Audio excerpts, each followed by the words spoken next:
Here now to analyze what Joe Biden's rapid cognitive decline means for the future of America is senior fellow at the Hoover Institution and author of Dying Citizen, that man right there, Victor Davis Hanson. Victor, really good to have you on. We're talking about, is the left starting to get the idea that Trump is going to be beaten Biden? What are your thoughts on this recent turn of events the last few days?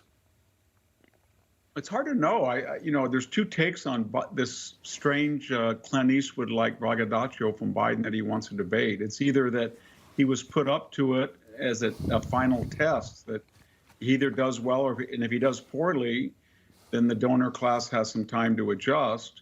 And maybe he's gaming that order or that pressure as, well, maybe that if I do okay, they won't dare get rid of a candidate who's already debated his opponent before the election. But something's going on is what I'm trying to say with these strange polls about record black support, Latino support, early debates before we even have official candidate. We never had that before.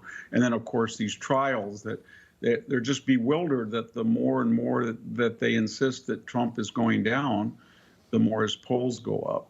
Almost making, even if he was convicted, it's almost irrelevant now because he's getting more and more popular. So they're in a state of confusion. They don't really know what's going on. Yeah, yep, a state of confusion. We're talking about perhaps they're seeing the writing on the wall and they're slowly, the media, I mean the left-leaning media, the Biden-supporting media, the ones that prop him up as he's falling over, maybe starting, we talk about Anderson Cooper saying, well, Michael Cohen's testimony didn't look too good for Biden. Here's Jeff Zeleny over at CNN, who said Biden had to debate for the reasons you just pointed out. Behind the scenes, the Biden campaign realized, I'm told several weeks ago, they knew they had to debate. A sitting president in, a strong position might try and hold off on this, but that is not where Joe Biden is. They realize that. And so, Victor, Jeff Zeleny saying, I'm told is very operative for a journalist, if you believe they're journalists over there. But if he's a journalist, I'm told means someone actually from the White House told him that. Yeah, absolutely. And I think they look at the first debate and they think, well, Donald Trump interrupted, et cetera, that'll be a replay. But they're forgetting the second debate.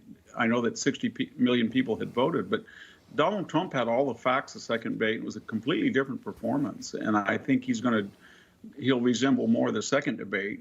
He's more experienced now, being president for 4 years. And Biden has declined at a geometric rate. One thing that's missing from this whole calculus, though, Eric, is that they think this is neutral, that they throw all this stuff out, as James Carville said, we threw the spaghetti on the wall. But it's not neutral. When people look at what they did and the unethical conduct and probably unprofessional conduct of Alvin Bragg and Fannie Will, there's going to be repercussions. And so I think if you get a new administration, they're going to have people look at this prosecutorial misconduct, and there's going to be consequences. And I don't think they have any idea of what they've been doing.